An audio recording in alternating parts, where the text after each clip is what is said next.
बैठिए, नहीं तो हमें अगले 5 साल की सजा होगी। श्यामपुर नाम के गांव में शिवा नाम का लड़का अपनी माँ के साथ रहा करता था। श्याम का आम का बगीचा था। वो अपनी रोजी रोटी चलाने के लिए अपने बगीचे के ही आम बेचा करता था और अपने आम के बगीचे की अच्छे से देखभाल करता। लेकिन फिर भी उसके आम कभी आधे पके होते तो कभी खराब हो जाते। एक दिन वो अपने आम लेकर बाजार में बेचने जाता है कि तभी शिवा व्यापारी से, साहब, ये मेरे बगीचे के ताजे आम हैं, आप इन्हें खरीद लो ना। अरे ये आम तो कितने खराब है, इन्हें मैं तो क्या कबाड़ी भी नहीं खरीदेगा। अरे इन्हें खरीदना तो छोड़ो, खाना भी दूर की बात है। साहब, आप एक आम खाकर तो देखिए, स्वाद में बहुत मीठा है। अरे ये आम दिखने में ही इतने खराब है तो इन्हें खरीदेगा कौन और खाएगा कौन। शिवा व्यापारी की बातें सुनकर बहुत निराश हो जाता है। वो अपने आम लेकर घर चला जाता है। अब ये हर रोज की कहानी थी। जब भी शिवा बाजार में आम बेचने चला जाता, उसके पल्ले निराशा ही आया करती थी। उसके आम पड़े पड़े सड़ रहे थे। ये सब देख वो और भी ज्यादा निराश हो रहा था, जिसके चलते उसके सर पर कर्ज का बोझा बढ़ता ही जा रहा था। इतना ही नहीं, उसने जिनसे जिनसे कर्जा लिया था वो अब घर आकर उसका सामान लेकर जाना शुरू हो गए थे। उन्हीं में से एक था भुवन, जो कि एक आम के बगीचे का मालिक था। उसके बगीचे के आम शहर में जाते और बहुत अच्छे दामों से बेचे जाते थे। भुवन बहुत ही लालची और मतलबी इंसान था। वो किसी का पैसा नहीं छोड़ता था। वो एक दिन शिवा के घर आकर, अरे शिवा, मैंने सुना है तुम पर कर्ज का बोझा तो बढ़ता ही जा रहा है। मैं तो कहता हूँ कि तुम मेरे यहाँ काम कर लो भाई, उससे तुम कर्ज से तो बचे ही रहोगे और खाना पीना भी चलता रहेगा तुम्हारा।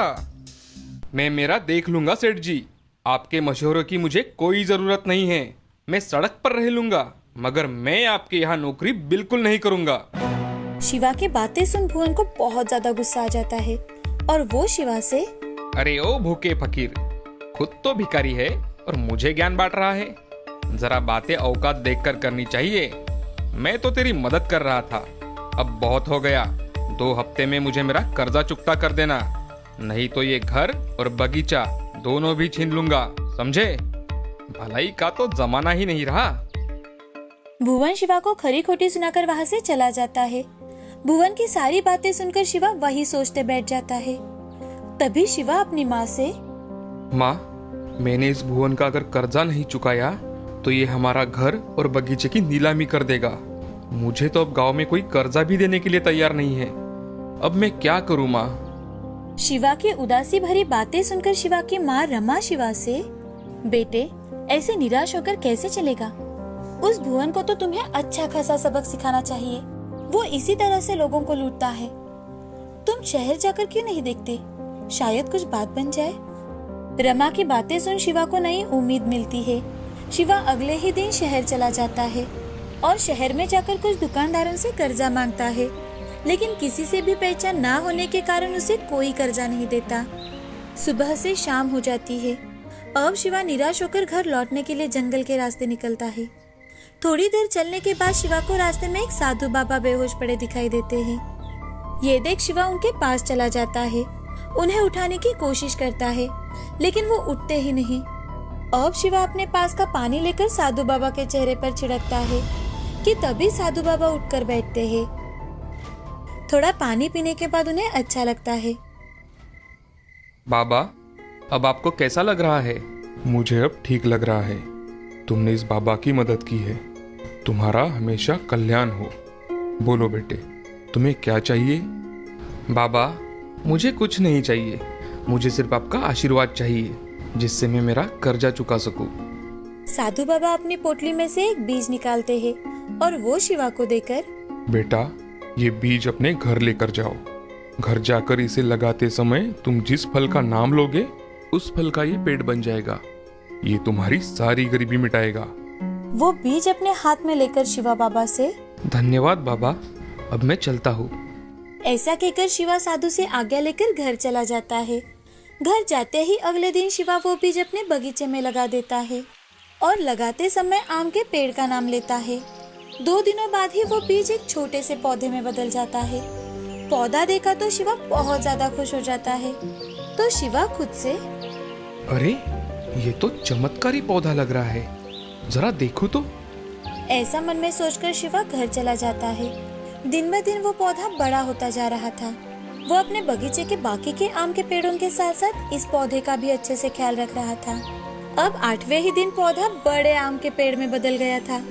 उस पेड़ पर सुनहरे आम लगे थे, तो शिवा को वो आम कुछ अलग लगे, इसीलिए उसने पेड़ से आम तोड़कर देखा तो वो आम का पेड़ कुछ साधारण आम का पेड़ नहीं था और ना ही उस पर लगे आम कुछ साधारण थे, वो तो सोने के थे।